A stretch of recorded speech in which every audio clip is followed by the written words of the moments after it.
But let's talk about some Unlimited tonight. I'm pretty excited. We're gonna kick it off by talking about the Trilogies format, and this has got to be Alex's favorite thing in the whole wide world. If it's not, it should be. And so, did either of you watch or hear about the FFG stream that happened on last Wednesday? I did hear about that, actually. I wanted to actually get more details of it because it looks really interesting so far from the details I grabbed from it. So, yeah. I didn't watch it, but, I read the articles and all that kind of stuff, and I'm super happy that FFG just built a format just for me. It's great. Yeah, which is funny. We had one of our locals messaged in the Discord, and it was like, "Hey, can we play Trilogies this week?" Like after they dropped the thing, and I was like, "I don't know if anybody else carries that many decks around. I do. I have 9 decks in my bag actually right now, so like I do have enough, but I don't know how many of them have like crossover cards though." Yeah.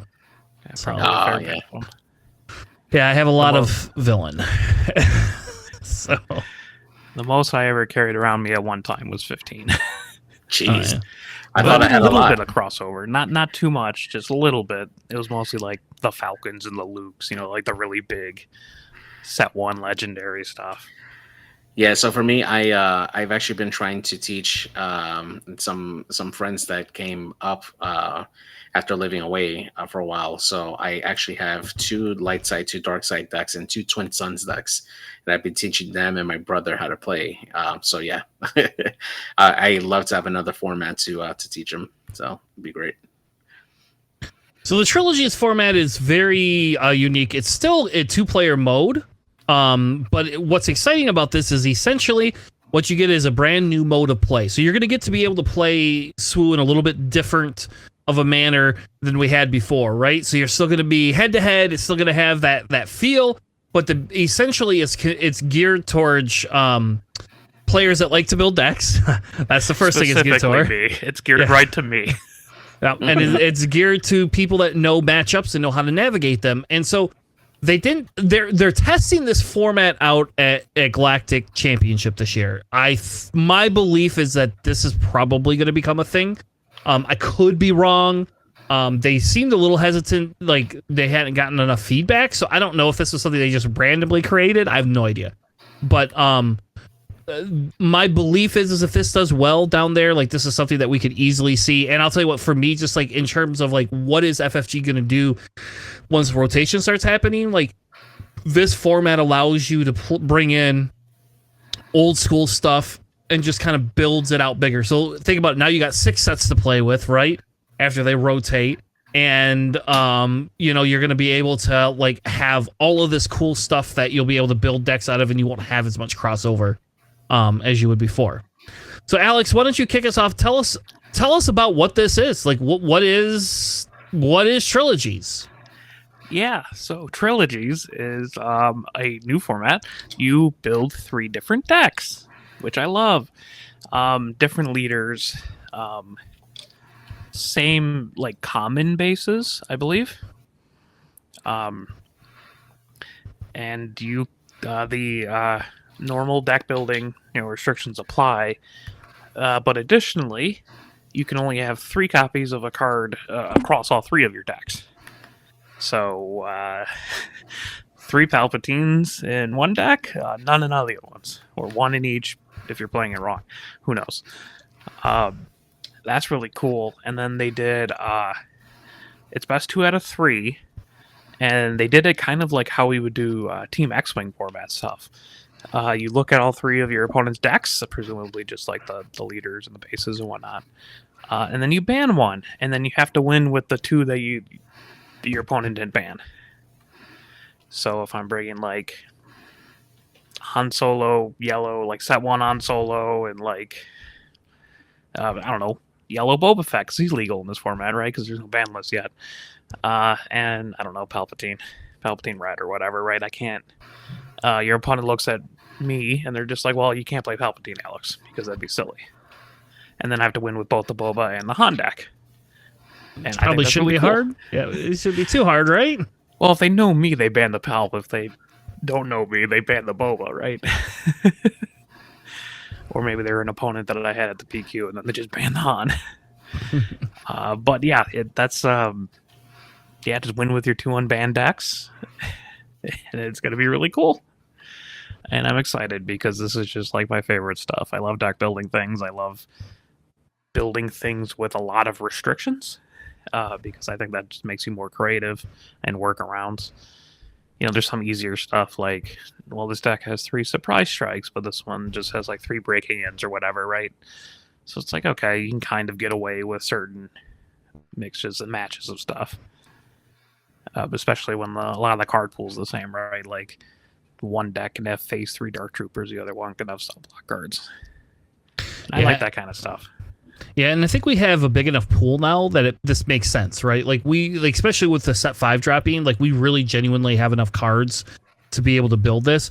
And it kind of like answers the question of what do you do with all your extra cards? Like you could build one deck for Eternal, right? But you like once everything starts rotating, like what are we going to do with the rest of them? Well, this format provides you with a way to basically play a whole bunch of like your old cool cards without having anything, right?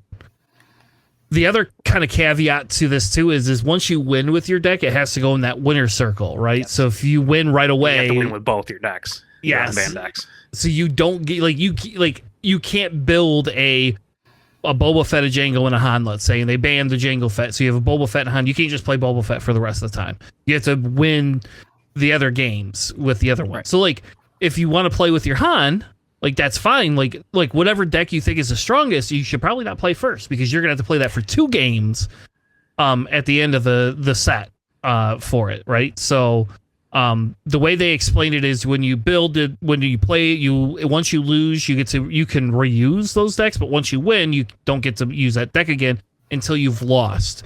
And then at that point, then you can bring a deck back in. But the strategy behind this, I think, is like really cool, right?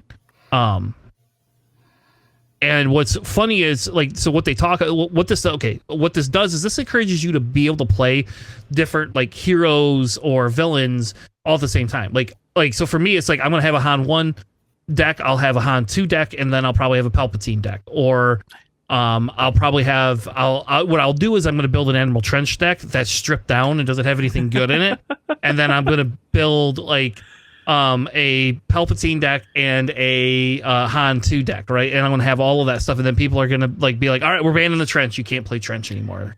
And I'll be like, no problem, because I didn't put Vigilances in there or any of the Could cards, so I'm glad you banned this deck. I shouldn't tell people this because my locals listen to this once in a while, so double mind game them. It's a little bit new player unfriendly, right? Because like you actually have to do a fair amount of like investment into the game to build the 3 decks with completely unique cards and have them be like semi-competitive. So that's a little bit of an issue, but like, or you can have Chris's collection and just build everybody's deck for them and just bring it. Yeah, or you just have like massive swaths of cards that you just don't know what to do with. Exactly. Yeah, JJ, what do you think? I love it, man. I mean, it really, when you actually said that, it reminds you of the of like the team tournament for the X-Wing. That's exactly what I thought too. Like just looking at the documents for it, it's so much fun, right? Because it just gives you that flexibility of like just playing all sorts of different decks and stuff, and your opponent just has to try their best to try to win with what they got on there. So you have to like have enough experience to like really try to win with, you know, either one of the other decks that are there, and then just make your opponent just, you know, really, you know, sweat it out and try to come up with an answer for what you got. And the fact that it's a team like style event like that, like I've always had fun with those particular style of events. So I honestly can't wait till I get to try that out in my locals too. Yeah, I'm excited. This is like gonna be my favorite format. Like, if they ever have like an actual like competitive tournament of Trilogy, ooh, I wouldn't be able. Oh, I'm sure they'll definitely be that in the future for sure. Yeah, I think Alex, you're there, and like, yeah, and there could be discussions about creating a team environment for this too, right? Like that's something that you could even more easily do, where everybody like brings similar type of decks. I don't know. I like it for the pure fact that there is so many different, like they have so many different keyword type things, and like we are normally building just super efficient decks, and this allows us to be a little bit more creative. I won't lie and tell you that my Hunter deck is going to be back on the menu 100% for this format because I love Hunter so much. That's like one of my favorite characters to play in this game. I don't know why I like that character so much, but I do. And I'm getting a Thrawn 4 showcase, so either one of my Thrawns will be part of this format as well. Oh yeah, man. So I don't know. I like it. The official rules are literally right here. They do talk a little bit at the end that they're already pursuing ideas for even more ways to play Star Wars.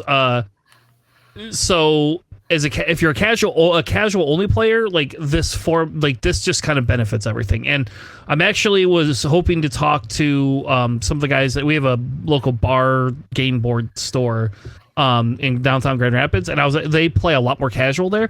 I'm actually was hoping that they would host like a tournament of some sort for Trilogies, because like they have the casual atmosphere, and like this would be great. Like this would be a great tournament idea. So I don't know. I'm very, very excited for this. I don't know about anybody else, but I am definitely excited, and I'm hoping that I get to try this out before Galactics happen. Yeah, I'm really pushing it kind of at some of my local stores. So I'm just like, hey guys, there's this really cool format. Let's try this for a week randomly. Don't worry about it. It'll be super fun. I just wish there was like one rule where you have to bring at least one hero and one villainy deck. You're probably going to end up doing that anyways, just because of how the cards split. But I thought that would have been kind of cool. At least you have to play like both sides or something, you know?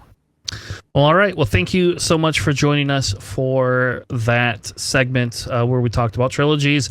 Let us know in the comments. That's one of the big things. Let me know in the comments like what your favorite, if you like this format, if this is something that's for you, who you're excited to bring. Let us know.